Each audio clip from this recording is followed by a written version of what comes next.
Shalom Bapak Ibu Guru dan teman-teman semua. Nama saya Jonathan Iranata, saya dari kelas 12 IPS 1. Sekarang saya akan melaksanakan ujian praktek agama. Selamat beribadah, Tuhan Yesus memberkati. Sebelum mulai ibadah kita pada hari ini, kita akan saat teduh sejenak, saat teduh dipersilakan.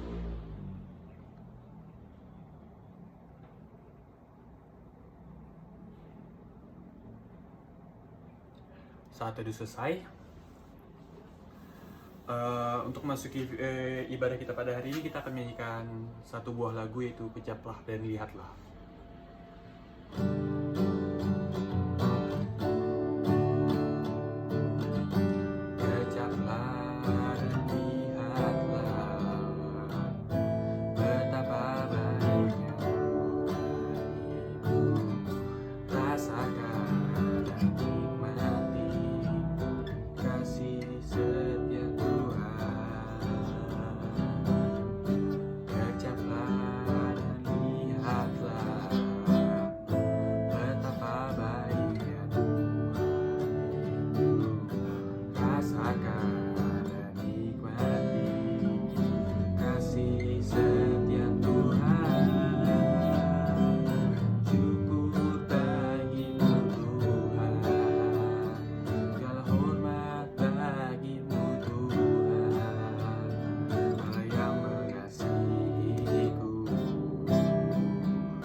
Mari kita bersatu dalam doa.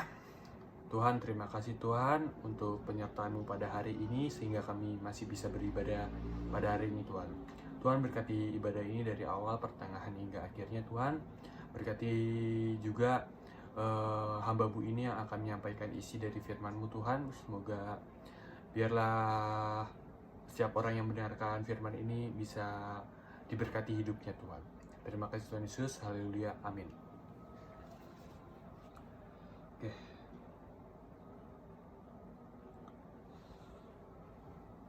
Shalom saudara. Sekarang saya akan memberikan satu firman Tuhan yang sangat relevan dalam kehidupan kita sehari-hari dan sangat dibutuhkan, saya percaya, bagi setiap orang yang ada di dunia ini Tuhan, yaitu mengenai damai sejahtera. Apa sih itu damai sejahtera? Damai sejahtera itu merupakan suasana hati di tengah masalah dan pergumulan. Maksudnya gini, ketika kita menghadapi sebuah pergumulan atau masalah, itu suasana hati kita tuh yang menentukan apakah kita mempunyai damai sejahtera atau tidak.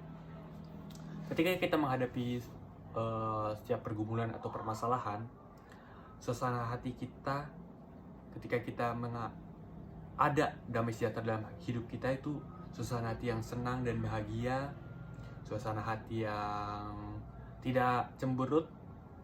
Nah itu damai sejahtera itu. Mari kita semua membuka Alkitab kita, yaitu di Yohanes 14 ayat 27. Ini mengenai damai sejahtera. Yohanes 14 ayat 27 berkata, "Damai sejahtera ku tinggalkan bagimu, damai sejahtera ku berikan kepadamu. Dan apa yang kuberikan tidak seperti yang diberikan oleh dunia kepadamu. Janganlah gelisah dan gentar hatimu." Oke. Di sini dikatakan damai sejahtera ku tinggalkan bagimu. Nah, apa sih itu artinya? Artinya begini. Tuhan Yesus itu sudah memberikan damai sejahteranya tuh untuk kita, setiap umat pilihannya.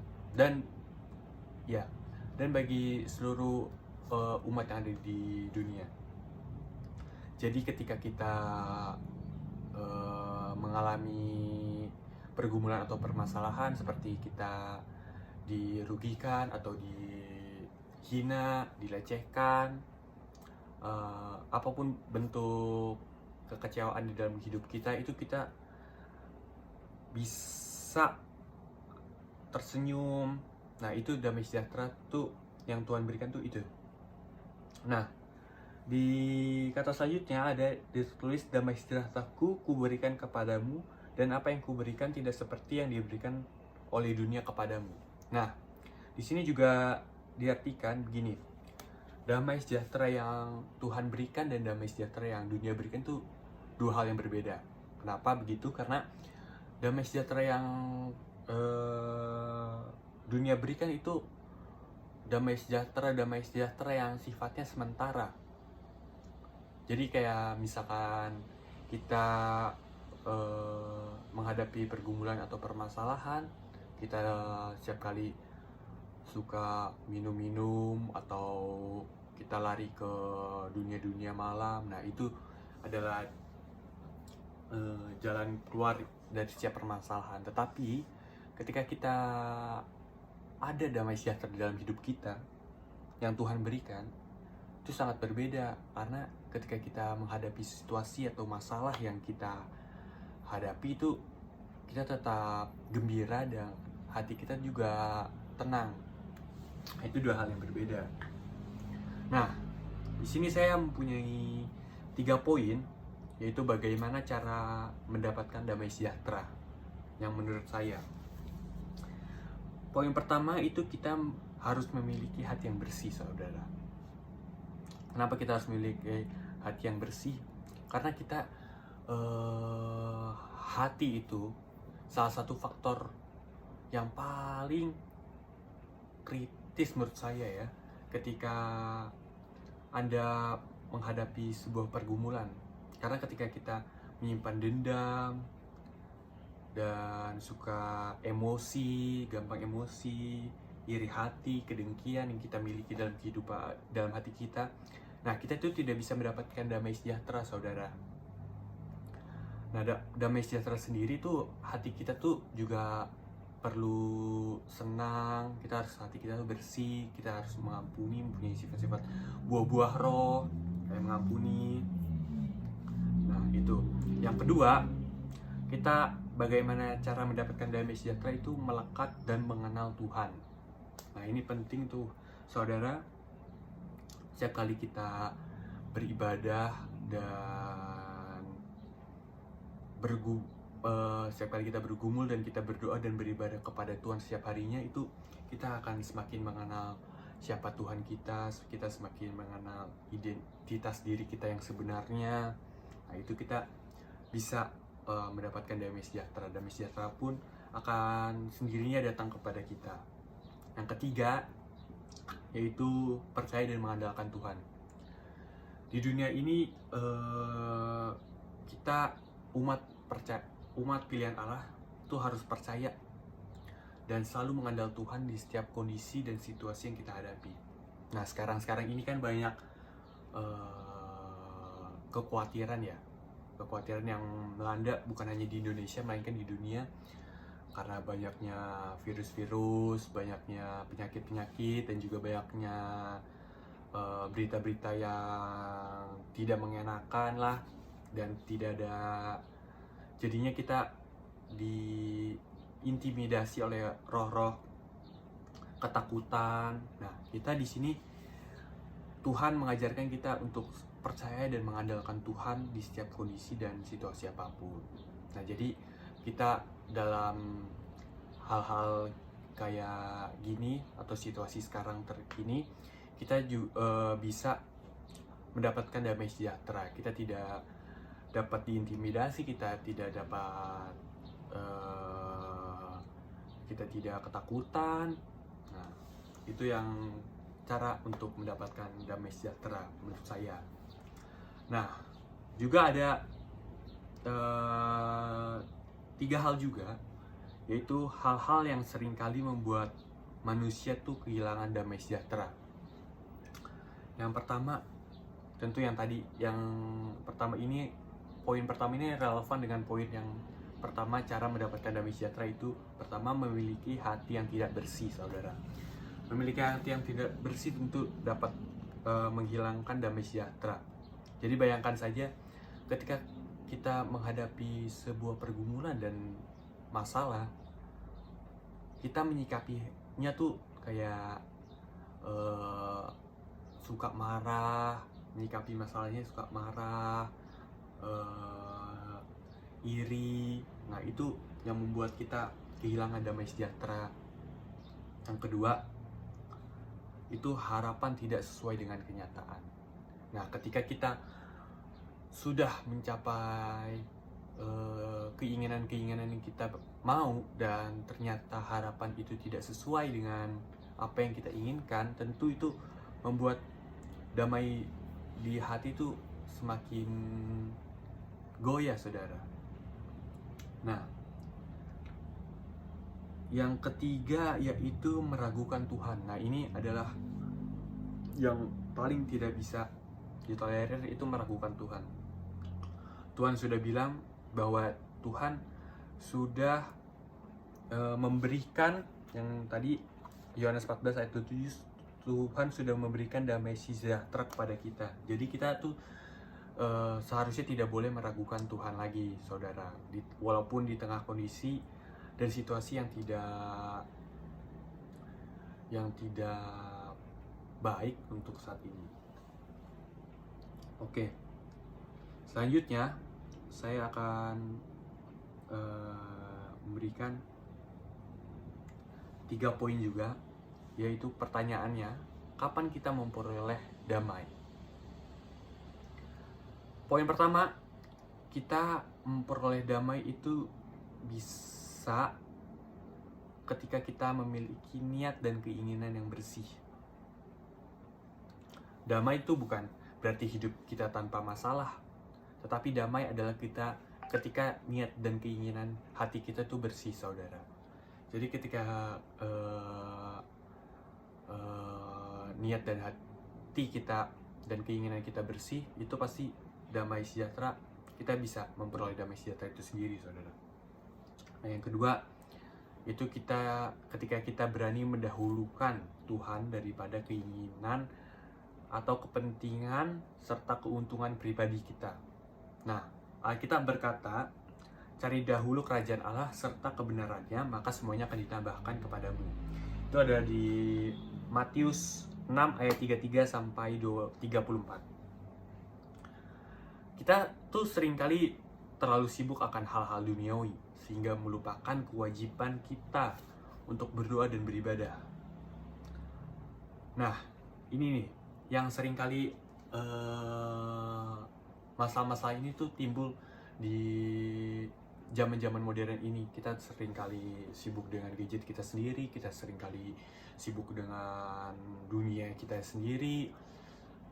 Anak-anak sering main, tidak patuh dengan orang tua. Ketika waktunya beribadah kita malah main handphone, atau saat beribadah kita malah tidur. Nah, ini saudara, kita tuh harus mendahulukan Tuhan daripada kepentingan dan keuntungan pribadi kita. Jadi kalau misalnya kita bisa mendahulukan Tuhan daripada kepentingan dan keuntungan pribadi kita, kita pasti akan kagum melihat bagaimana Tuhan itu memberkati kehidupan kita. Nah, yang ketiga, yang terakhir, itu ketika kita tahu apa saja yang Tuhan berikan itu yang terbaik. Nah, maksudnya ini tuh gini nih, saudara. Mengapa kita seringkali tidak berdamai? Itu karena kita setiap kali menghadapi kenyataan yang berbeda dengan keinginan kita, dan kita itu selalu bersungut dan mempertanyakan, kenapa sih harus begini Tuhan? Padahal seperti yang dikata kitab Ayub, yaitu Ayub 1 ayat 21, ketika itu istri Ayub marah pada saat itu dan bilang kepada Ayub, Ayub, kutukilah Allah dan matilah. Tetapi Ayub bilang, Tuhan yang memberi, Tuhan yang mengambil. Terpujilah nama Tuhan. Nah, jadi gini saudara, ini kita di poin ini diajarkan untuk bersyukur, saudara. Setiap apapun yang Tuhan berikan kepada kita, walaupun itu pun tidak sesuai dengan keinginan kita harus bersyukur, saudara. Karena kita tahu dan kita harus percaya bahwa apapun rencana Tuhan itu udah pasti yang terbaik bagi kita. Gitu. Dan kesimpulannya pada khotbah saya hari ini itu diambil dari ayat emas ibadah ini, yaitu Yohanes 16 ayat 33. Mari kita semua membuka kitab kita, Yohanes 16 ayat 33.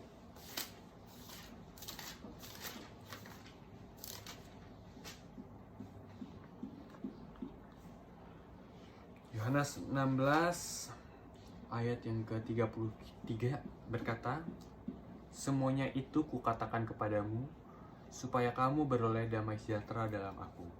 Dalam dunia kamu menderita penganiayaan, tetapi kuatkanlah hatimu, aku telah mengalahkan dunia." Di ayat ini kita tahu bahwa damai sejahtera itu ada di dalam Tuhan. Dan walaupun kita sering menghadapi permasalahan dan pergumulan, kita tidak boleh takut dan kita tidak boleh gentar. Karena di dalamnya kita mendapatkan damai sejahtera. Sebab Tuhan sudah mengalahkan dunia. Terima kasih. Mari kita memuji Tuhan dengan menyanyikan lagu Lebih Dalam Ku Menyembah.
Mari kita bersatu di dalam doa.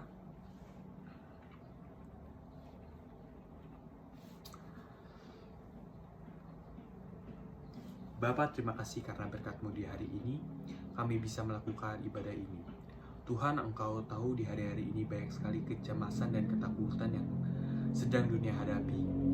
Tuhan, tuntunlah kami dalam setiap pergumulan yang kami hadapi setiap hari, dan sadarkanlah kami bahwa Engkau tetap ada membimbing kami di setiap persoalan yang kami hadapi.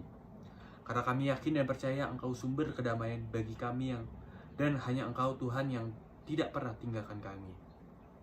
Tuhan, kami sadar bahwa kami sering kali meragukan-Mu, dan Tuhan, di tengah situasi dan kondisi dunia saat ini, ampunlah kami Tuhan. Dan Tuhan, sebentar kami di kelas 12 akan mengikuti ujian-ujian yang sedang menanti di depannya, dan seleksi masuk perguruan tinggi negeri. Tuhan, berkatilah kami, berikanlah kami hikmat kepintaran agar kami mampu melewati ujian-ujian dan dapat masuk ke perguruan tinggi yang kami inginkan. Berkatilah kedua orang tua kami Tuhan, guru-guru kami, teman-teman kami, agar yang sakit Engkau sembuhkan dan yang lemah Engkau kuatkan. Dan berikanlah mereka jalan keluar untuk setiap pergumulan yang sedang mereka hadapi. Tuhan, tak lupa kami berdoa untuk bangsa dan negara kami Indonesia. Tuhan, berkati Tuhan bangsa ini agar setiap roh-roh ketakutan, roh-roh intimidasi, roh-roh pemecah belah, dan virus-virus serta penyakit dapat Engkau patahkan dan singkirkan di dalam nama Tuhan Yesus. Tuhan, ampunilah salah dan dosa kami, supaya kami layak di hadapan-Mu. Dan juga kami akan menutup doa kami dan didasarkan oleh doa yang anak-Mu ajarkan, doa Bapa kami. Bapa kami yang ada di sorga, dikuduskanlah nama-Mu, datanglah kerajaan-Mu, jadilah kehendak-Mu di bumi seperti di sorga. Berikanlah kami pada hari ini makanan kami yang secukupnya, dan ampunilah kami akan kesalahan kami, seperti kami juga mengampuni orang bersalah kepada kami. Dan janganlah membawa kami di dalam percobaan, tetapi lepaskanlah kami daripada yang jahat, karena Engkau yang mempunyai kerajaan dan kuasa dan kemuliaan sampai selama-lamanya. Amin. Ibadah telah selesai.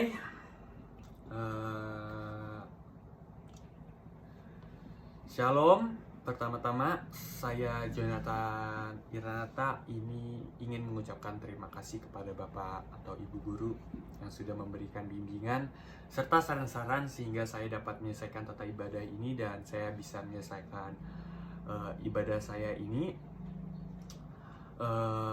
Dan juga saya ingin menyampaikan terima kasih kepada teman-teman saya yang juga turut membantu saya dalam mengerjakan tata ibadah ini dan membuat ibadah ini sampai selesai. Semoga damai sukacita Allah di surga turun atas kalian semua. Tuhan Yesus memberkati. Shalom semua.